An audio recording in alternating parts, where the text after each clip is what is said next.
तो दोस्तों, हम एक बार फिर से हाजिर हैं देश के ताजा तरीन हालातों पर चर्चा करने, लेकिन कुछ हल्के फुल्के अंदाज में, नथिंग सीरियस, विनीत पाठक के साथ।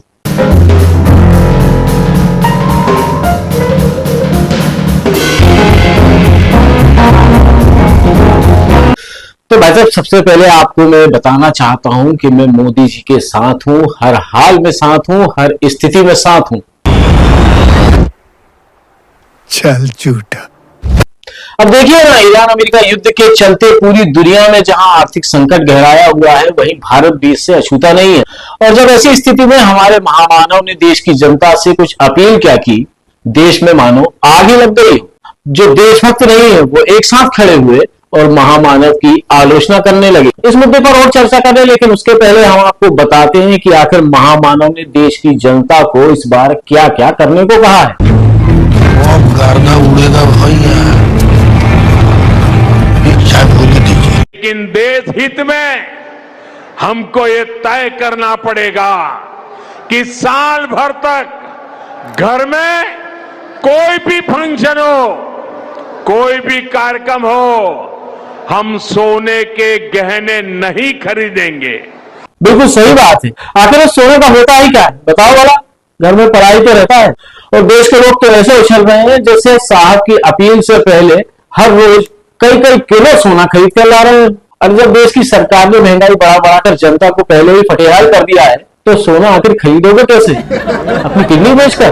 बड़े आए गजब टूबीबाज आदमी हो। अब आइए दूसरे सुझाव पर।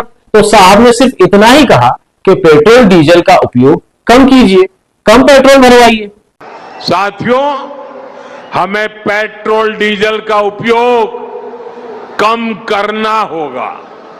पेट्रोल डीजल बचाकर हमें वो मुद्रा भी बचानी है। बिल्कुल सही बात है मोदी जी। अरे भाई, जब सरकार ने आम आदमी के पास कोई काम धंधा छोड़ा ही नहीं, जब आपको दिन दिन भर सिलेंडर और एटीएम की लाइनों में ही लगना है, तो फिर गाड़ी में पेट्रोल डलाकर करोगे ही क्या? आवारागर्दी।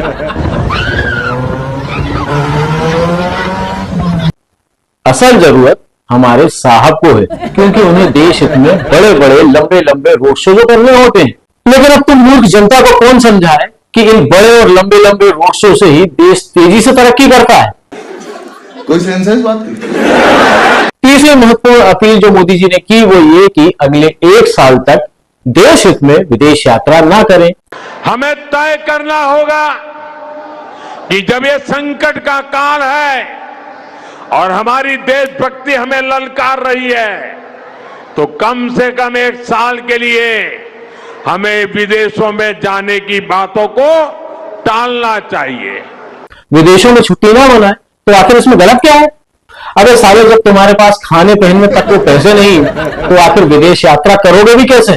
साले का खोपड़ी तोड़ साले का। अब कुछ जल बुकड़े लोग कह रहे हैं कि मोदी साहब ने हमें तो विदेश जाने से मना कर दिया, लेकिन खुद 5 देशों की यात्रा पर जा रहे हैं। इतना लाइफ खराब हो गया, इतना लाइफ खराब हो गया मेरा। तो मुझे एक बात बताओ, अब क्या तुम भूखे नंगे लोग प्रधानमंत्री की बराबरी करोगे? वैसे भी साहब का विदेश जाना बेहद जरूरी है, क्योंकि जब दुनिया में संकट काल का दौर चल रहा है, ऐसे में विदेश जाकर अपनी खराब इंग्लिश के जरिए अंतरराष्ट्रीय मंचों पर अपनी बेइज्जती कराकर लोगों में खुशियां बांटना किसी हुनर से कम नहीं है।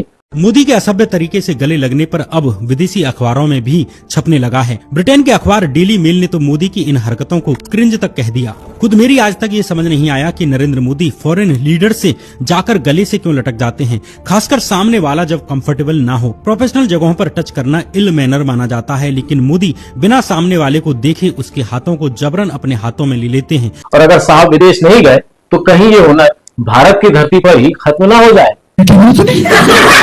लेकिन ये बात तुम गवारों को कौन समझाए?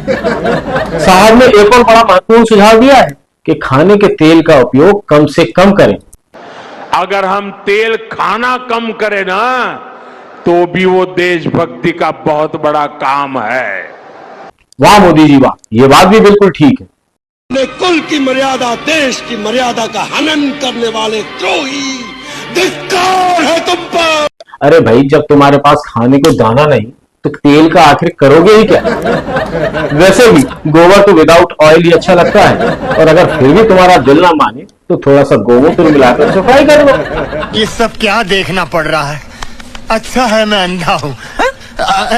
मोदी जी ने इतनी बढ़िया बढ़िया अपील की, इतने बढ़िया बढ़िया सुझाव दिए, लेकिन तुम गधों की समझ में कुछ नहीं आया। अब कुछ देशद्रोही कह रहे हैं कि आखिर हर बार आपदा के समय देश की जनता ही क्यों त्याग करे।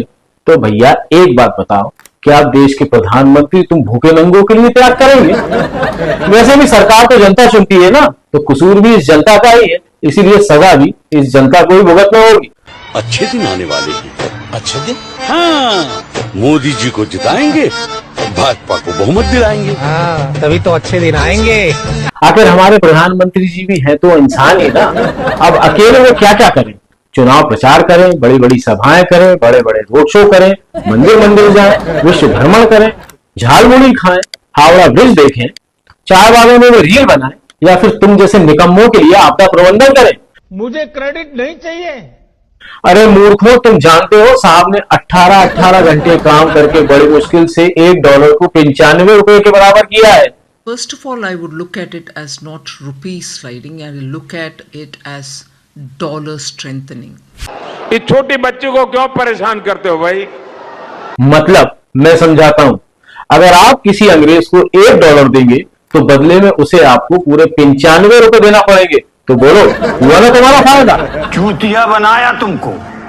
कुछ ज्ञानी लोग कह रहे हैं कि राहुल गांधी ने 3 महीने पहले ही देश में आने वाले इस आर्थिक संकट को भांप लिया था।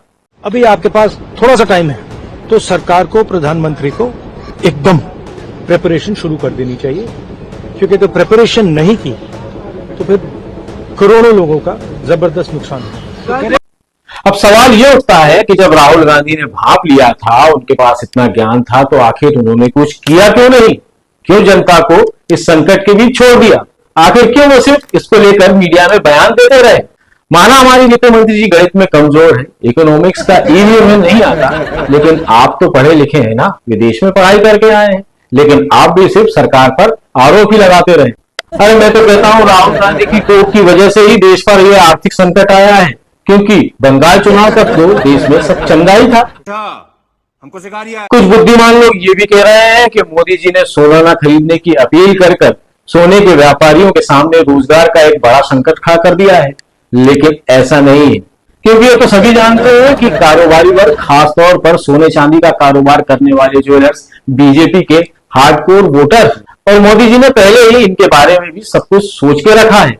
इसीलिए तो उन्होंने बंगाल चुनाव के दौरान झालमुड़ी खाई। अगर वो झालमुड़ी ना खाते तो देश भर के अंदर झालमुड़ी को भी चटकारे लेकर नहीं खाते, और झालमुड़ी देश की राष्ट्रीय डिश न बनती। अब जब तक ये आर्थिक संकट है, ज्वेलर्स चाहें तो अपनी दुकान पर झालमुड़ी बेच सकते हैं। मेरा कमाल का रोजगार का आइडिया। पैसा ही पैसा होगा। हो सकता है कल को हमारे महामानव टीवी पर आकर ये अपील भी कर दे कि आप में से एक एक व्यक्ति के पास 2-2 किडनियां हैं, तो क्या हम देश हित के लिए अपनी एक एक किडनी दान कर सकते हैं क्या? क्या ऐसा हो सकता है क्या? नहीं।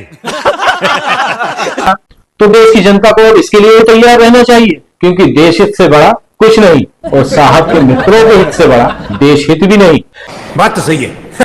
वैसे मोदी जी ने सिर्फ अपील ही नहीं की, बल्कि ये उनका एक बड़ा मास्टर स्ट्रोक है। तो ये बात आज मैं आपको बताऊंगा। बोलने दे, तकलीफ हुआ बेचारे को। बोल। दरअसल हुआ क्या कि देश की 80 करोड़ जनता जो कि गरीबी रेखा के नीचे जीवन यापन करती है, और सरकार उन्हें 5 किलो अनाज हर महीने देती है। मोदी जी को पता चला कि इस 5 किलो अनाज को बेचकर और लाडली बहना से मिलने वाले 3-3, 4-4 हजार रुपए लेकर ये गरीब लोग विदेश यात्राएं कर रहे हैं और सोना भी खरीद रहे हैं। और इन्हीं लोगों को रोकने के लिए मोदी जी ने ये अपील की है, जिससे भारत का पैसा भारत में ही रहे। कैसे कैसे लोग रहते हैं यार यहाँ पर। साला तुमको पागल कुत्ते का गाड़ी उठा के ले जाएगा, बता रहे हैं हम।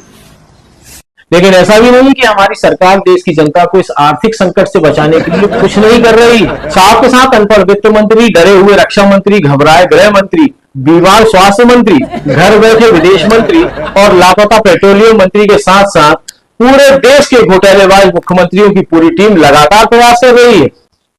एक बात माननी पड़ेगी, साले 4 लोग हो लेकिन क्या उत्पात मचा के रखे। इतना ही नहीं, हमारे साहब अमेरिका वाले भूरा भाई के भी लगातार संपर्क में। जैसे ही व्हाइट हाउस से आदेश आएगा, देश का यह संकट काल खत्म हो जाएगा। लेकिन तब तक आप देशभक्ति का यह चूरन चाटते रहिए और देश हित में कुर्बानी देने के लिए तैयार रहिए। बाबूजी ने कहा गांव छोड़ दो। और चलते चलते देश की वर्तमान खस्ता आर्थिक हालत और विश्व के सबसे बड़े अर्थशास्त्रियों में से एक देश के पूर्व प्रधानमंत्री डॉक्टर मनमोहन सिंह के नाम ये 2 लाइन है। खामोश नहीं, वो सिर्फ मौन था। अब समझ आया वो सरदार कौन था। I sincerely believe that it would be disaster for the country to have Narendra Modi as the Prime Minister. आज की वीडियो में बस इतना ही। अगर आपको ये वीडियो अच्छा लगा हो तो इसे लाइक, शेयर और सब्सक्राइब भी कर लीजिएगा। अगली बार देश की किसी और मुद्दे पर हल्के फुल्के अंदाज में बात करने के लिए एक बार फिर हाजिर होंगे। आप देखते रहिए nothing serious with Vineet Pathak.